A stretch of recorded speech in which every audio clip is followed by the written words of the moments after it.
The time has come for me to introduce to you on this channel the brand new Audi Q5, and this is a very impressive car. I'm going to tell you from the get-go, and it comes with a lot of technology. So rivals like the BMW X3, the Mercedes-Benz GLC or the Volvo XC60 will have their work cut out for them, because this car is aiming for the top spot in the segment, and it might just as well claim it or not. Maybe we'll have to figure that out in this review. And today we're gonna talk about it. We're gonna talk about its exterior design. We're gonna talk about the technical side of things. We're gonna talk about the way it drives, the fuel consumption, and so on and so forth. So stay tuned and don't forget to subscribe before we get things started. So what's an Audi Q5? In case you didn't know, this is Audi's proposal in the D segment. So rivaling cars, as I mentioned earlier. It is a premium car, as the platform it is built on also suggests. That is called the Premium Platform Combustion. And it has a sister, also known as PPE, Premium Platform Electric, which is being used on cars like the Audi Q6 or the Porsche Macan. When it comes to the PPC platform, the combustion version, Audi says this will not be shared with other brands under the Volkswagen umbrella, but I'm quite reticent to that. If the need comes, I'm pretty sure they will share it with other brands as well. This is the third generation Audi Q5. The original one was launched back in 2008. The second generation came in 2016, and here we are today next to the third generation. And in terms of size, it did change and it did grow a bit compared to the previous generation. So we're talking about a car that has grown 45 millimeters in length, and about 1 millimeter of that increase in length can be found in the wheelbase. It's not a lot, but some people might even say that this is actually the same platform as before, just fine-tuned. Well, I'm not going to go with that narrative. I'm going to stick to what Audi is saying, and I'm going to trust them that this is actually a brand new platform. So in terms of design, when I presented the Q6 over here on this channel, I told you that that's a preview into what the future holds for Audi, because every single model coming out after the Q6 will borrow cues from it, from the technology to the interior design to the exterior cues and so on and so forth. So if you look at the Q5, you will find a lot of angles where it will resemble the Q6, but on a smaller scale. So up front we have slim headlights, just as it happened on the Q6, right, with the DRL on top of them. And once again, just as Audi got us used to in recent years, these are configurable. So you can choose between 8 different patterns for the headlamps, for the DRLs, and the same goes for the stoplights. The stoplights are using OLED technology. They also are configurable, and they have a couple of tricks up their sleeves. For example, when you get closer to the car, they turn brighter to warn you that you're way too close. At the same time, you have an additional stoplight on at the top of the rear window, which projects its red light on the window, on the aforementioned window, and increases the area that is being lit up. Now, since we're talking about an Audi, of course that the front end is configurable, and you can choose from 3 different versions, if you will, in terms of looks. So we have the S-Line package over here, which basically means that the front end is more aggressive. So we have this grille over here with bigger slots in it, and we have these add-ons to the sides of the front bumper. Now normally you would think they are air intakes, but they're not. They're just ornamental. And my advice would be, if you go for the S-Line version, keep these I don't know, highlights black, like we have on this car. You know, we have black trims around the windows, black trims over there, because if you do them in chrome or maybe gray, they kind of stand out and they don't necessarily look great at least in my book. I don't think every car needs to be aggressive, but we've seen that on a number of brands these days. Everybody wants to make their cars more aggressive, meaner looking. It's like we're frowning at each other for no reason driving our cars around town, right? So where has the elegance of older cars gone? I would like to see an elegant car for a change. Every single manufacturer launching a brand new car today wants it to make it meaner, to look more aggressive. I know that inspires confidence, but let's be honest, not everybody needs an aggressive car. I don't want to make a statement with my car being aggressive all around. Just think about the M5 for a second, right? Think about the E60 generation. It had a certain elegance to it, right? Those headlamps and the tail lamps basically resemble the human eye, you know, with eyebrows and everything. And it felt quite refined and elegant. Look at it, current generation M5. It looks like it wants to kill you, run you over. Why? Doesn't have to be that way.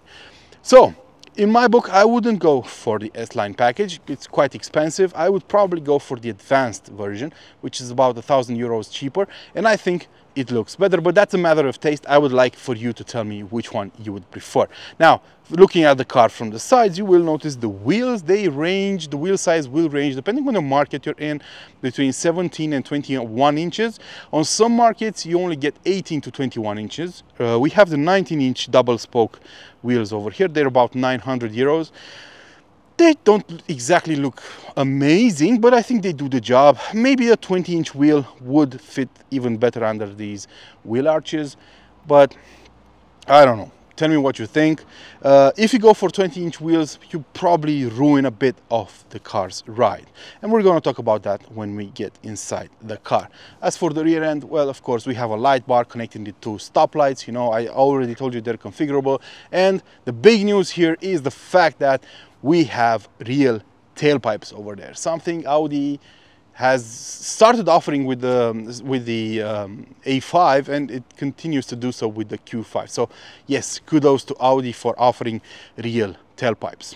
Let's talk about what engine choices you have on the Q5. Just as I mentioned, this car is built on the same platform as the A5. So roughly, you will get almost the same choices with a couple of differences. So you have a 2-liter petrol engine with 204 horsepower, which is available with front-wheel drive or all-wheel drive. Then you have the 2-liter diesel we have over here, which is available only with quattro all-wheel drive. All versions are mild hybrid in a setup that Audi calls mild hybrid plus.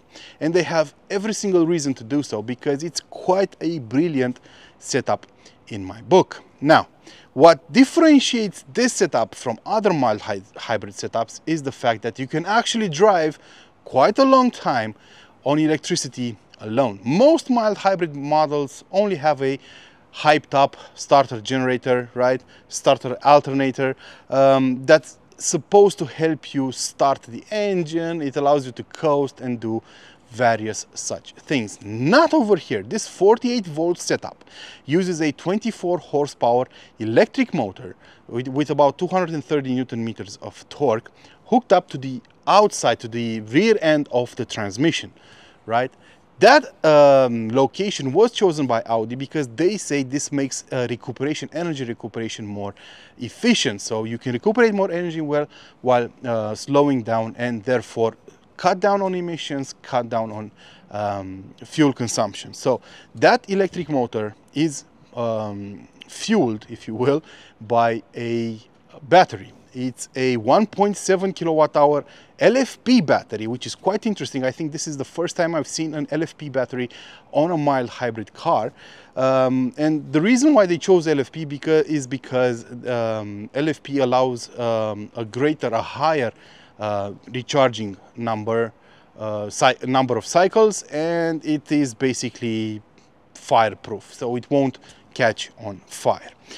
So that electric motor is quite important. We're going to talk about that when we set off. Other than that, we have a 2-liter, right, diesel EA288 Evo engine over here. 204 horsepower, 400 newton meters of torque. When you combine that with the electric motor, you get up to 228 horsepower and some 500 newton meters of torque. So this will feel quite punchy. It has a timing belt a direct injection, of course. It's a common rail setup, a high pressure and a low pressure EGR, a variable geometry turbine, and so on and so forth. Now, in terms of choices, as I said, you can have it with front wheel drive or all wheel drive. No matter the choice, you get the DSG 7-speed dual clutch gearbox as standard. It's a wet clutch setup, so it should be more reliable on the long run. And if you go for the all-wheel drive, the Quattro Ultra system, it has been reworked. It's basically an X-drive system in reverse. It's a mirrored X-drive system, so it will hook up the rear axle when the car senses it has to, but it starts off in all-wheel drive mode, then it disconnects the rear axle, and it will drive in front-wheel drive mode for quite a long time, and then it hooks up the rear axle again with a electromechanical setup, right? When the car needs it. It doesn't have a center diff anymore, it doesn't have a torsion setup, right? So it's an electronically controlled all-wheel drive system, but it's quite good, and we're going to talk about that when we drive the car. As for the suspension, multi-link setup up front, multi-link setup in the back, as you would expect from a premium offering. However, unlike on the A5, you can get adaptive air suspension on the Q5. That's something you cannot get on the A5, and this car has it, and I'm gonna describe to you just how well it works later in this video. Let's talk about the interior by first discussing the boot. So we're talking about a total capacity of 520 liters, which is pretty good for this segment. Basically, to put things into perspective, I've seen on some other people's videos, you can fit 8 carry-on cases over here. If that helps, I just wanted to point it out. So you also have some extra storage under the floor, right? Over there in the back we have the mild hybrid battery, and the loading lip is very, very low, right? So you won't have any issues loading stuff into the car. And if you have the air suspension, you can also lower it by using these buttons, right? So that should make things easier. You have a lever over here for the rear bench, and I'm going to show you some tricks over there as well. And you have an anchor point over here, an anchor point over here, and an anchor point over there, right? So this should be quite usable overall. Of course, it's electrically operated. Let's hop in the back first. So, build quality check. This is a soft touch plastic. It doesn't feel all that premium, but it's not that bad either. I've seen worse on, for example, on the BMW X3, right? You have Alcantara over here on the door cards and rough plastic at the bottom, with a 1 liter bottle over here, just to show you just how much room you have in the space over there. This is the rear bench, right? We have a combination of Alcantara and fake leather over here, which comes as standard on this package, this 10,000 euro package. We do have 2 anchor points over here and 2 over there for ISOFIX, right? And the seat back is adjustable using this lever over here. Furthermore, you can slide the seats forward and backwards using these levers over here, and that makes the Q5 quite practical. Let's hop inside. Well, this is the amount of room a 6-foot person has behind another 6-foot person. The thing is, this seat is adjusted in my comfortable driving position, but then it's slid back a few centimeters because the car has comfort access. So yeah, you still have plenty of room even under the seat as well. Let's check out the headroom. Not bad. I am grazing the roof liner just a teeny tiny bit, but it's okay. Overall, I don't think that's going to be a huge issue. We do have a huge panoramic roof over here though, and it's openable, so that's something the BMW X3 cannot do. Now, we also have an armrest over here with 2 cup holders, but in total we do have 5 seats over here in the back. A rather big transmission tunnel, controls for the rear climate control, right, for the temperature and for the heated seats over here in the back, air vents, and 2 USB-C chargers with fast charge capabilities. And this is the dashboard of the new Audi Q5. It's basically the same you will find on the Q6 and the A5, right, with a huge curved screen, and another one optionally for the passenger. We're gonna talk about all of those when we get in front. Let's check out the front area, right? So we have the same build quality on the door cards, we have the same materials used over here, and this shortcut panel, right, for a number of controls. I'm not a big fan of it.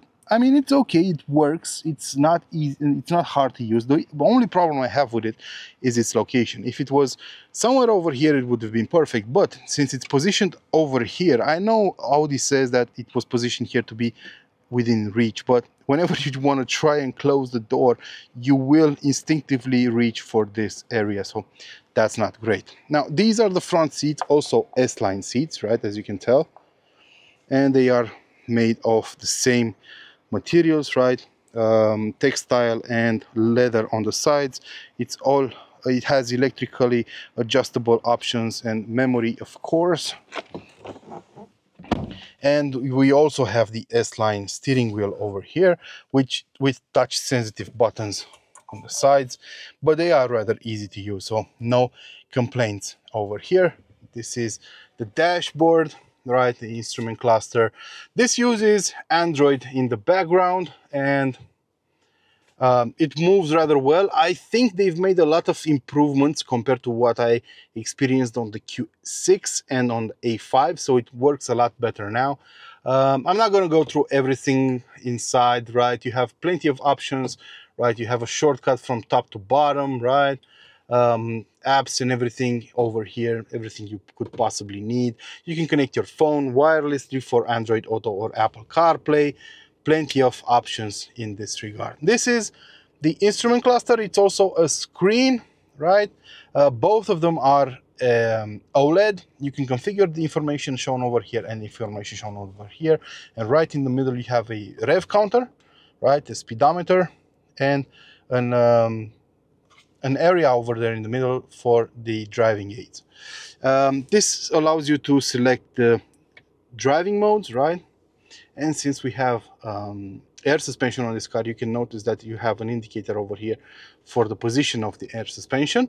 You can adjust it manually. You can raise it if you want to, right? You can go into off-road mode and the car will start to automatically lift. You have even off-road plus, which automatically disables the ESP. For the climate control, you have this shortcut over here at the bottom, but you'll rarely use it. You can only, you should probably just use the temperature gauge, and that's about it, right?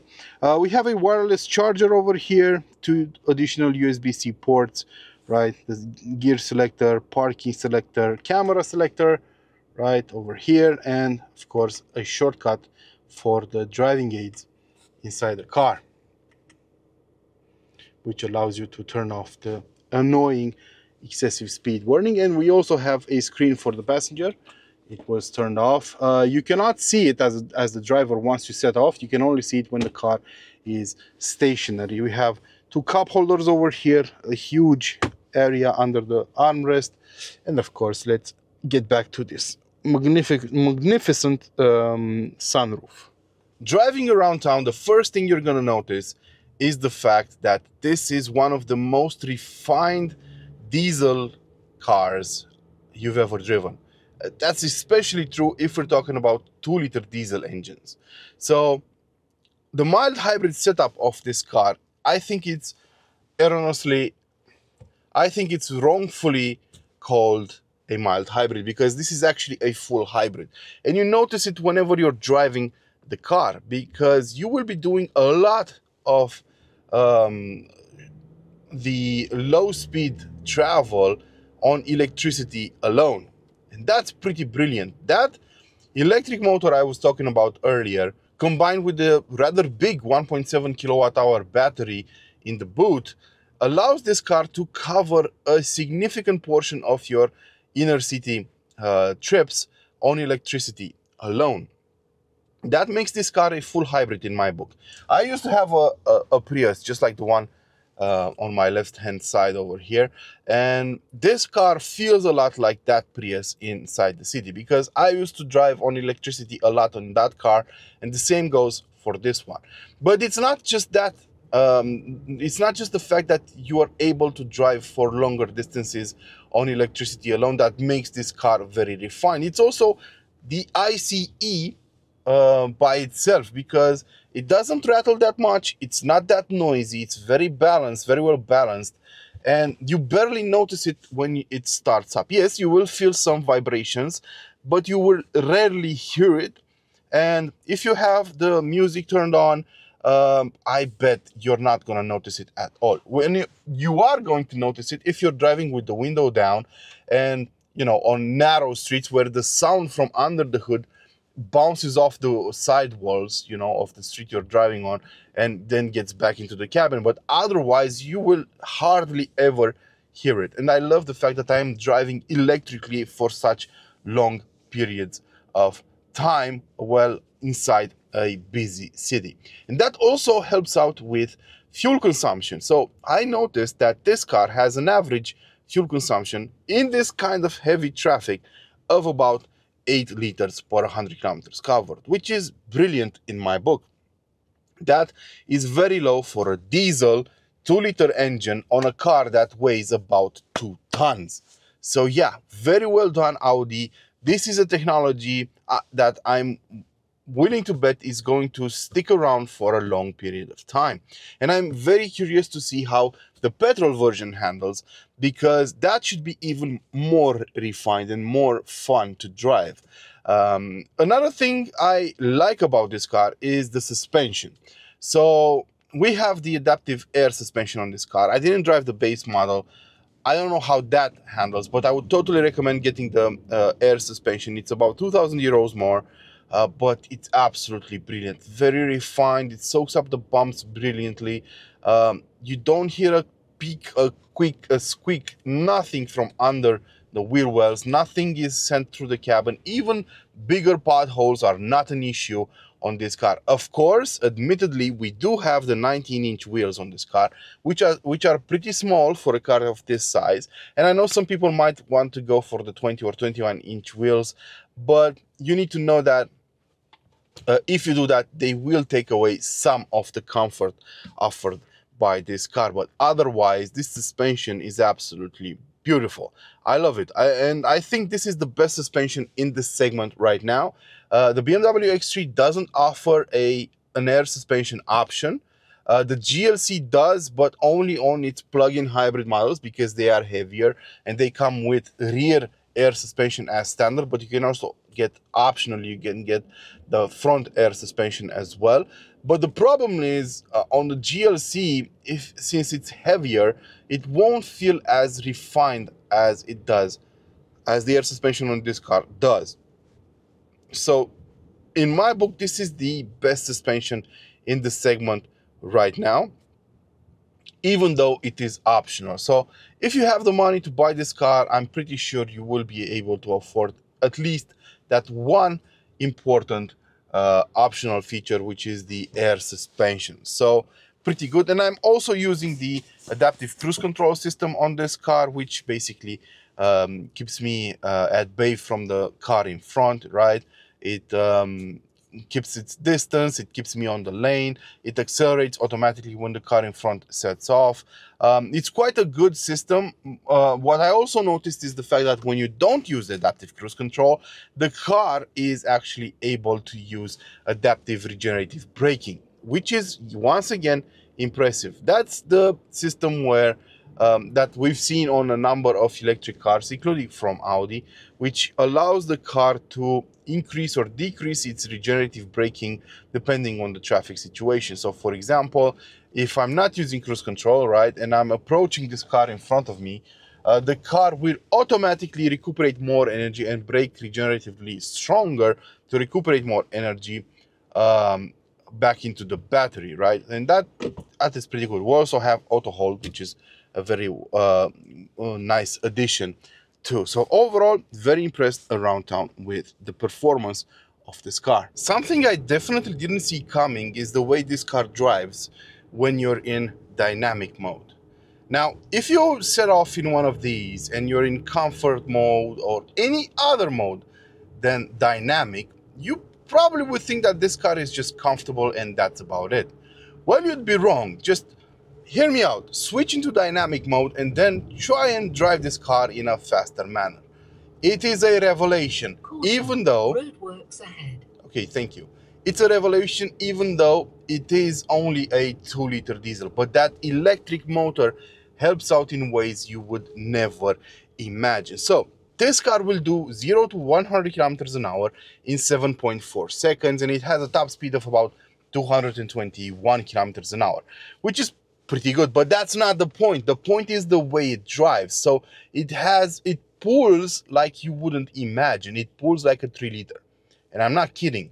That's because whenever you're under hard acceleration, the car uses the electric motor's power and torque together with the IC under the hood. So you can rely on about 230 horsepower and some 500 Newton meters of torque.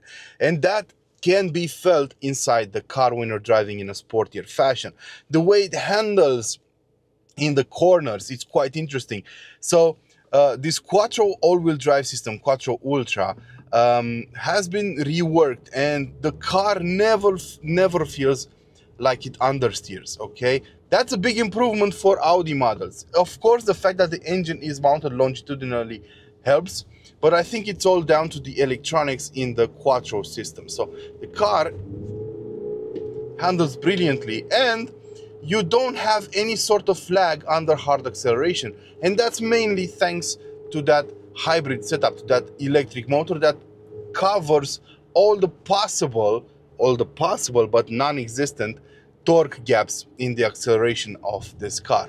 And I have to say, I am blown away by the way this car drives. It feels incredibly refined, and at the limit, as I said, it's very enjoyable to drive. The steering could use a bit more feedback, but that's okay. No cars today with electronic setups are offering that much feedback anyway through the steering wheel. And the brake pedal is well weighted. It's not too sensitive. It doesn't feel like it skips from recuperation to on DN1. It never gives you that impression that other cars do when it changes from regenerative braking to mechanical braking, right? So it feels very natural throughout the whole range of motion. And I am a fan of the way the Q5 drives. I really didn't see that coming, but it shouldn't have been such a big surprise, considering that the A5 is also a very capable car in this regard. And another thing I noticed is that even in dynamic mode, with the suspension to its stiffest setup, it's not uncomfortable. It's still a very refined suspension. It does stiffen up the car, but it's never lacking refinement, or it never becomes a chore for your back. So we're on the highway right now, and the atmosphere is dead quiet. I don't know how well the microphone can capture just how quiet the Q5 is on the highway, but I did use my decibel meter when reviewing the car yesterday when driving on the highway at 130 kilometers an hour, and the average sound recorded was 79 decibels, which is pretty good. It's in line with BMW's 7 Series, if you will, which has an average of 78. So that's pretty good. The car does get double glazed side windows up front, and the same goes for the windshield in order to make it more refined. And if you're taking the Bang & Olufsen sound system, that comes with an active noise reduction function. So it will stream some certain frequencies to counter the noise that you would normally hear at higher speeds. And the car is pretty good in terms of keeping up with the traffic as well. It has plenty of resources to drive, you know, to accelerate and overtake at highway speeds. You won't have any issues in that regard. We can actually do a test over here. So I'm going to slow down to 80 kilometers an hour. And then we are going to accelerate to 130. 80, 85, 80 kilometers an hour. Let's go. Comfort mode. 90, 100, 110, 120, 130 kilometers an hour. So yeah, you won't have any issues in keeping up with the traffic. Overtaking is rather easy to do, so I'm not worried about that in the slightest. It's a refined car. We do have a very good suspension setup, so the way this car hugs the road, even at higher speeds, is impressive. Combined with the comfort that these seats are offering, this is something you really have to drive for yourself to understand just how comfortable everything is inside this car. So overall, I am impressed by the way this car drives, and I think it would be a great choice if you're looking even for a highway model. So the diesel engines are generally recommended for longer trips, and I think this car won't disappoint. At these speeds, you will barely hear the engine under the hood. You will mostly hear the wind noise coming from the huge side mirrors this car has. As for the fuel consumption, I recorded an average of about 7 liters per 100 kilometers covered, 6.9. I did expect it to be a bit lower. I expected the numbers to be closer to 6.5, and I think the BMW X3 is a bit more efficient at highway speeds, but overall I don't think this is going to be a huge issue. I would like for you to tell me though what you think about this fuel consumption at 130 kilometers an hour for a 2-liter diesel on a Q5.